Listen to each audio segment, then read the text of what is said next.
This is Fletch with Fletch Films and Collecting Star Wars.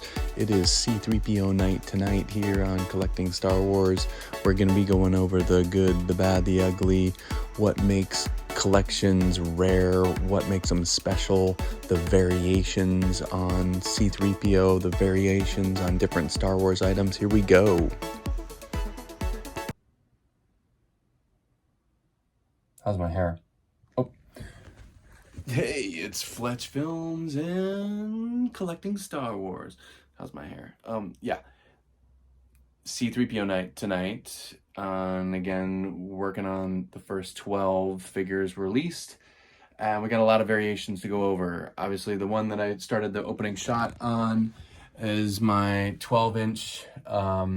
You would call it in the box. The top of the box is completely destroyed by the Death Star. It's in okay shape. It's good enough for me. It actually is still tied in there. Yeah, and he came with this really cool catalog. I might show some close-ups of this catalog later. On collecting circuits and where I collect, I mean, we collect everything Star Wars. So these catalogs are buku fun, awesome. They are lots of fun. Anyway, going over some of the variations. I'll do some close-ups later. Hopefully I get zoomed in here and can get these angles right. And so this is my minty, we call them like non-cracked limbs. He can plank like nobody's, business. Roughly enough, on the open market, the Star Wars tracker is only hitting them barely at like $20 to, gosh, $30-$40. This one is so mint that I'm a snob. I wouldn't want to sell it for, I'd have to sell this for $50 because he is so mint. But again, condition is everything compared to his other brother over here that is a wet noodle. I mean, just this guy is barely worth, $5 if you're lucky, and probably what's going to happen to him.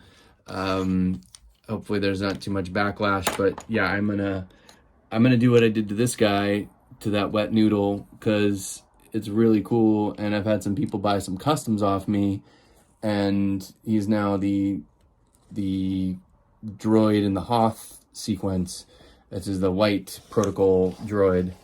Moving on, and so we have my removable limbs R2-D2, and then there's Chewbacca in the background with his backpack that comes with it. Obviously in Empire, he got blown apart, and so these limbs can, be removed. Let me delicately, yep, there we go. And now this one, again, on the collecting circuit, certain things are more rare. He's a raised bar. I've heard it, I'll do a close-up later.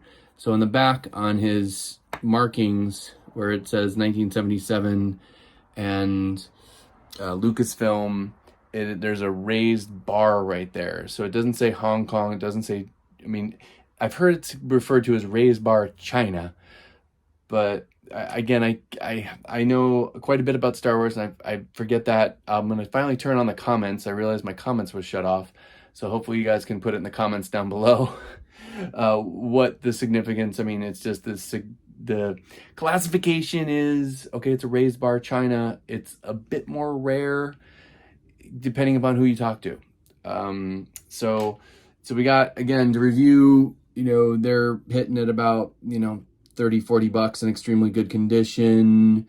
In a rough one, definitely barely $20. And then the removable limbs R2-D2s are hitting around, I sold one the other day for $33. And you got your beater C3POs that, you're lucky if you can sell them for $5, if they're all loose wet noodle. And, if they're that roughed up, like, I don't know, there's some weird discoloration going on here. That's why this one might just become a custom. Yeah, a custom C3PO. And I got this cool magazine from my family for my birthday. It also has 3PO on there. our favorite protocol droid. So that's, again, got to keep these videos short, sweet, to the point. Our quick review on all the different, quick versions of c3p0 for the Canada lineup. And this is Fletch Films signing off. Peace.